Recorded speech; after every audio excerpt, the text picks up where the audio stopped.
I stood by the grand staircase, my back pressed against the cool, unforgiving plaster of the wall. My husband's voice, a sound I had been starved of for agonizing weeks, drifted from the kitchen. It was warm, familiar, a melody I thought I knew by heart. But the words he was saying, they belonged to a stranger. "I'm just tired of pretending, Mom," Daniel said, his tone casual, almost bored. "She's like dead weight now. She can't hear a word, and honestly, it's peaceful." Dead weight. The two words slammed into me, sucking the air from my lungs. I held my breath, my own heartbeat, a frantic, silent drum against my ribs. I wasn't supposed to be able to hear this, according to Daniel, according to the world, according to the woman I was just to. Days ago, I was still deaf, trapped in a world of muffled silence, but 2 days ago, in the quiet, sterile room of Dr. Patel's office, a miracle had happened. My hearing had returned, rushing back in a tidal wave of sound that had brought me to tears. And in that moment, a strange cold premonition had washed over me. I didn't tell anyone. Not even him. "Daniel, I told you from the start." His mother's voice, Grace's voice, cut through the air. Sharp, cold, she was never on your level. "I begged you not to marry her." I squeezed my eyes shut. An hour ago, Grace had brought me soup in the guest room, her face a perfect mask of concern. She had smiled, patted my hand, and used exaggerated gestures to ask how I was feeling. It was all a performance, a beautiful, cruel lie. "I know, Mom." Daniel sighed, and the sound of his weary resignation was a fresh betrayal. "But now, I'm stuck. People would hate me if I left her while she's like this, like I was a broken thing, a project, a burden to be managed until it was socially acceptable to discard me. They spoke about me as if I were a piece of furniture, an object that couldn't feel or understand. They had grown comfortable in my silence, believing it was a shield for their secrets. But I heard it. I heard it all. I should have married Vanessa when I had the chance, Daniel muttered, and my stomach twisted into a knot of ice. Vanessa, his college ex. The woman who had looked me up and down at our engagement party and called me adorably plain. The woman he swore meant nothing to him. Now I knew the truth. Grace chuckled, a dry, rasping sound. "Well, what about the money? Has she signed? Anything yet?" My pulse throbbed in my ears. "What money?" "Her mother's estate, Daniel," Grace snapped, her voice dropping to a conspiratorial whisper. "The house, the land, that untouched bank account? You said she's still too sentimental to deal with it. Now's your chance. Get her to sign power of attorney. She's really as confused and helpless as she seems. She won't even know what she's agreeing to." My mouth went dry. We're talking about my mother's inheritance, the house I grew up in, the savings my mother had painstakingly built for me, the legacy I hadn't touched since her funeral last year because the grief was still too raw. I had told Daniel it felt sacred, and he had held me, nodding with what I thought was understanding.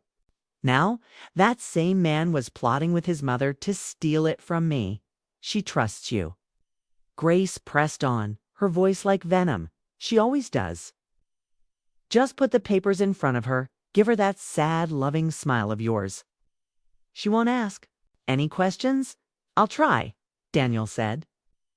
"But if she doesn't sign, we'll need to think of another way. Another way." My body went numb. My hands began to shake, and I pressed them hard against my stomach. I wanted to scream too. Storm into that kitchen and shatter the calm, calculated cruelty of their conversation. But I didn't.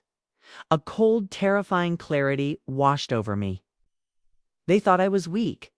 They thought my silence made me helpless. They had no idea that I could hear every single treacherous word. And I knew in that moment that my silence was no longer a prison, it was now a weapon. Asterisk, I didn't storm into the kitchen. I didn't cry. I simply turned and walked back to the guest room, each step heavy with the weight of this new, terrible knowledge. I sat on the edge of the bed and stared at the wall, my ears ringing, not from injury this time, but from the aftershock of a detonation in the heart of my life. To understand the depth of their betrayal, you have to understand the man, I thought. My husband was 4 weeks ago. I was Anna, a woman who loved the sound of rain on the window pane and the rustle of turning pages. Then came the accident. Simple walk to my car, a flash of a cyclist speeding around the corner, and a slip. My head hit the curb with a sickening thud, and my world went silent. Not quiet, not muffled, silent. A complete and terrifying void. The doctors called it temporary sensorineural hearing loss. A severe concussion had damaged the delicate pathways to my brain. It might take weeks, they said, or it might never return. I remember watching the doctor's lips move as he explained it, the words forming shapes I had to strain to understand. Daniel was by my side, his hands squeezing mine, his face a mask of loving concern. He wrote on a notepad, "I'm here. We'll get through this." And I believed him. In those first days, he was my rock. He downloaded transcribing apps, filled our home with whiteboards, and left a trail of sticky notes like clues in a treasure hunt. One on my pillow read, "You're still my whole world." He was patient, gentle, my anchor in a silent, swirling sea. I clung to those gestures, believing they were proof of a love that could withstand anything. But slowly, subtly, the tide began to recede. The sticky notes disappeared. The transcribing app was rarely opened. He'd speak to me while facing the other way, and when I'd tap his shoulder to ask him to repeat himself, a flicker of irritation would cross his face before he forced a tight, polite smile. I started noticing the small things, the way his hand would drop from mine a second too soon, the way his eyes would scan the room while I was leap reading, as if looking for an escape. His mother, Grace, began to visit more frequently. Her presence, a cloud of saccharine sweetness and unspoken judgment. She'd bring flowers and speak to me in that overly loud, slow way people use when they think you're simple, not just deaf. But I was learning to see things I'd never noticed before. When you can't hear, you watch. You observe every nuance, every fleeting expression. I saw the way her smile never reached her eyes, the way she'd roll them when she thought I wasn't looking. One afternoon, she was talking about a family friend, her lips moving quickly. I focused, catching fragments. Utterly useless. Since her husband passed, some women just fall apart. Then she turned to me, her smile bright and brittle, and patted my knee. I just stared back, the meaning behind her words hanging in the air between us. It was then I started the notebook. I wrote down everything, the half-read conversations, the cold gestures, the moments of avoidance. I documented the times Daniel came home late, the vague excuses he'd mouth, the way he'd spend hours on his phone, smiling at the screen with a warmth he no longer showed me. Friday said he was working late. Shirt smelled of perfume. Sunday sat in the car for 20 minutes before coming inside, laughing on the phone. Didn't see me watching from the window. Wednesday called me hun while texting someone. Didn't look at me once during dinner. Each entry was a small paper cut. Another sting that reminded me this wasn't just in my head. The man who had once danced with me in the kitchen to silent music now moved around me like I was an obstacle. He still slept in our bed, but it felt like I was sleeping next to a stranger. The silence I was living in was nothing compared to the silence that had grown between us. They thought my deafness had made me weak, but it had made me a witness. I was writing it all down. The day my world came back, it started with a hum. I was in Dr. Patel's office, watching her lips form words of cautious optimism, when I heard it, the low, steady hum of the air conditioner. Then came the shuffle of papers on her desk, the soft tap of her pen. Sound rushed back into my head, overwhelming and beautiful, a forgotten language returning all at once. Tears streamed down my face, tears of pure, unadulterated joy. "Your hearing is back," Dr. Patel said, her voice the most wonderful thing I had ever heard. She reached across the desk, her hand warm on mine. "You can tell your husband now. He'll be so happy." I smiled and nodded, but deep inside, a cold, still certainty took hold. Not yet. It wasn't a plan, not then. 'Twas an instinct. A whisper from the part of me that had been watching and documenting for weeks. It's part of me that knew something. Was hiding in the silence. For 4 weeks they had the power because I was locked out of their world. Okay. Now I was a ghost in their midst, able to walk through walls they didn't know had fallen. I went home and said nothing. I continued to play the part of the deaf wife, moving through the house in my bubble of feigned silence. But now I was listening. What I heard confirmed every suspicion my notebook held. That night, after the devastating conversation in the kitchen, I lay awake in the guest room bed, replaying their words. Dead weight. It's peaceful. What about the money? She never hears again. I won't be upset. The shock slowly cooled into something hard and sharp rage. Not a loud, explosive anger, but a quiet, glacial fury. They hadn't just betrayed me, they had celebrated my brokenness the next morning. While Daniel was in the shower and Grace was reading on the patio, I went online and ordered a small, high-fidelity digital recorder, paying for next-day delivery to a local pickup point. For 2 more days, I was the perfect, helpless wife. I smiled when Daniel kissed my forehead, a gesture that now felt like a violation. I nodded when Grace asked if I wanted tea, her voice dripping with fake sympathy. I watched them plot their guards completely down, their whispers now as clear as shouts to me. The recorder became my constant companion. A tiny, silent witness tucked into the pocket of my robe. The evidence it gathered was damning. She's been so compliant lately, I recorded Grace saying one afternoon. I think she's finally given up. Now's the time to push the paperwork. I'll do it this week, Daniel's voice replied. I'll tell her they're just insurance forms. With the recording secured, I moved to the next phase. My mother, a fiercely independent woman, had always been wary of Daniel's charm. Before she died, she had given me the code to a small safe hidden in the back of her closet, a closet I now used for storage. Just in case, she had said, her eyes telling me she knew more than she was saying. My fingers trembled as I spun the dial. Inside were the documents, the deed to her house, free and clear. Bank statements for an account holding a sum that made me gasp, her last will and testament. She hadn't left it all to me out of sentiment. She'd done it to protect me. With shaking hands, I'd photographed every page. I uploaded them to a secure cloud folder, then emailed the files and the audio recordings to a new lawyer, a woman I found online, known for being sharp, relentless, specializing in cases of financial abuse. That night, I cooked their favorite meal, pasta Alfredo. I sat across the candlelit table from them, smiling, nodding, playing the part of the broken woman they so desperately wanted me to be. You seem happier tonight. Anna, Daniel said, reaching for my hand. I let him take it, my skin crawling. At his touch, she knows you're taking care of her, Grace added, raising her wineglass to me. I smiled back, a perfect, serene smile. And in my mind, I saw them for what they were. Predators circling what they thought was an easy kill. They thought they had already won. But they had no idea the woman in the next room was no longer the prey. She was the hunter. And the trap was set.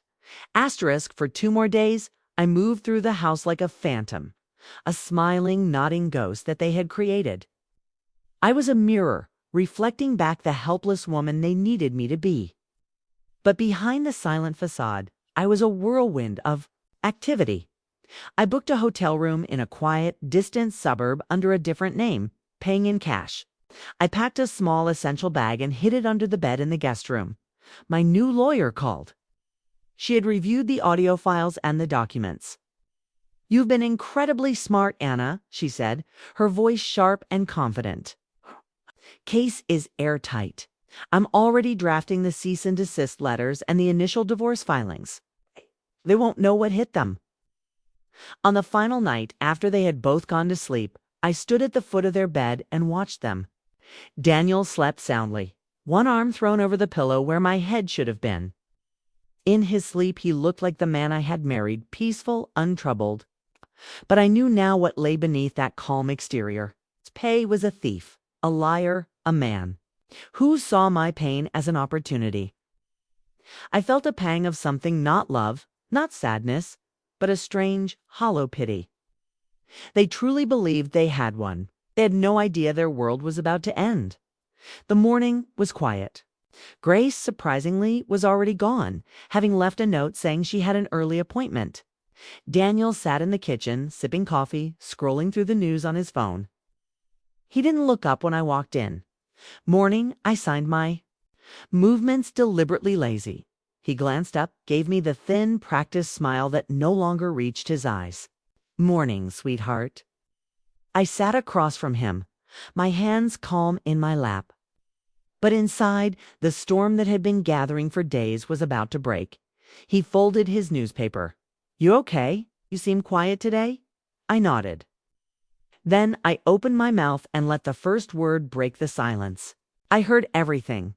The effect was instantaneous. Time seemed to stop. Daniel froze, his coffee cup halfway to his lips. The color drained from his face, leaving it a blank, waxy canvas. His mouth opened, but no sound came out. I got my hearing back a week ago. I continued, my voice steady, slow, each word a carefully placed stone. But I wanted to wait. I wanted to see who you really were. And now? Now I know. He blinked, confusion warring with a rising tide of panic. "What, Anna? What are you talking about?" "Heard you," I said, my voice dropping, becoming as cold as his had been in this very room. "Telling your mother you preferred me deaf. Telling her I was dead weight. Telling her you were going to trick me into signing away my mother's house." He shot to his feet, knocking his chair over with a loud clatter. "Anna, no, you don't understand. I was just stressed. I didn't mean I've been listening for days," I snapped, my own voice surprising me with its venom. Every whisper, every plan, every single lie. He reached for my hand, a desperate, pleading gesture. I snatched it back as if his touch were fire. Don't you dare touch me." I pulled my phone from my pocket and pressed play. His own voice, captured by the tiny recorder, filled the silent kitchen. "She never hears again. I won't be upset. She's too naive to suspect anything." He stared at the phone, then at me, his face pale with horror. "You recorded me?" "Every word," I said. "It's with my lawyer now, along with the deed to this house, the trust in my name, and a detailed record of your attempt to commit fraud." He sank back into a chair, the weight of his deceit finally crushing him. Just then the front door opened and Grace strolled in, holding a designer shopping bag, a smug smile on her face. The smile vanished when she saw Daniel's expression and my own. "What's going on?" she demanded. "I know," I said simply. "I know everything." I played the recording again. Her own sharp, cruel voice echoed in the room. The color drained from her face. "You little careful," I warned, my voice cutting through the air like a blade. "Everything you have said and done has been documented. My lawyer will be in touch. If either of you come near me, my property, or my finances after today, I will file a restraining order so fast it will make your head spin." They stared at me, their faces a mixture of shock and fury. They were looking at me as if I had transformed into someone else. The quiet, broken, compliant woman they had mocked and plotted against was gone. I walked past them, went upstairs, and wheeled out my packed suitcase. On the way down, I paused in front of our wedding photos still hanging in the hall. For a moment, I stared at the smiling, hopeful woman I used to be. Then I left it. Let it haunt him. As I walked out onto the porch, he followed me, his voice cracking. "Anna, please. We can fix this. I made a mistake. I love you." I turned and looked at him one last time, seeing him clearly, without illusion. "No," I said, the words calm and final. "You loved the quiet. You loved the control. But you never loved me." I walked away without another word. A sleek black car was waiting at the curb, sent by my lawyer. As I slipped inside and the door closed, sealing me off from him forever, the sunlight hit my face. I didn't cry. I didn't look back. For the first time in a month, I could finally, truly breathe. The weeks that followed were a blur of legal correspondence, all handled by my sharp-witted lawyer, Ms. Albright. Daniel and Grace, faced with incontrovertible evidence of attempted fraud, crumbled completely. They didn't fight. They couldn't. The divorce was swift and silent. I retained all of my mother's inheritance, the house we had shared, and a significant portion of our joint assets. I sold the house immediately, severing the last physical tie to the life I had shared with him. There was no sadness, no nostalgia, just the clean, quiet satisfaction of closing a painful chapter. I didn't run across the country. I didn't need to. This wasn't about escaping a location. It was about escaping a prison of perception. I moved to a small sunlit apartment in a coastal town an hour away. A place that smelled of salt and sea instead of betrayal. For the first time, my life was truly my own, and the silence I had once feared became a sanctuary. I started therapy not just to unpack the trauma of Daniel's deceit, but to learn to trust what I heard again, both the sounds of the world around me and the quiet, intuitive voice within myself that I had ignored for too long. With my mother's inheritance, I didn't buy fancy cars or designer clothes. I did something she would have loved. I opened a small independent bookstore cafe named The Quiet Page. It was a haven of peace with comfortable armchairs, a rich aroma of coffee and old books, and a state-of-the-art sound system playing soft instrumental music. It became a place for people to listen to stories, to music, and to themselves. A year passed. My life was filled with the gentle rhythm of running a business I loved and the quiet joy of a life lived on my own terms. I learned to distinguish the sound of genuine laughter from polite performance. I learned that true love didn't create silence. It made you feel safe enough to speak. One afternoon, a friend sent me a link to a local news article. Daniel's tech startup had failed spectacularly, and he was facing lawsuits from investors. Grace, stripped of the lifestyle my money had provided, had sold her home and moved into a small rented condo. I felt nothing. No satisfaction, no pity, no anger. They were simply strangers from a life that no longer belonged to me. I never saw them again. There was no dramatic reunion, no tearful apology. Some betrayals are not meant to be forgiven. They are meant to be survived. That evening, I sat in my bookstore long after closing. The only sound, the gentle hum of the refrigerator. I thought about the two kinds of silence I had known. The first was a void, a weapon used against me, a space where lies could grow. But this new silence, the one I had built for myself, was different. It was full, peaceful, and strong. My husband thought he would be happier if I never heard again. He was wrong. My hearing gave me the truth, but it was my silence, my choice to listen, to watch, and to plan that gave me my freedom. Asterisk.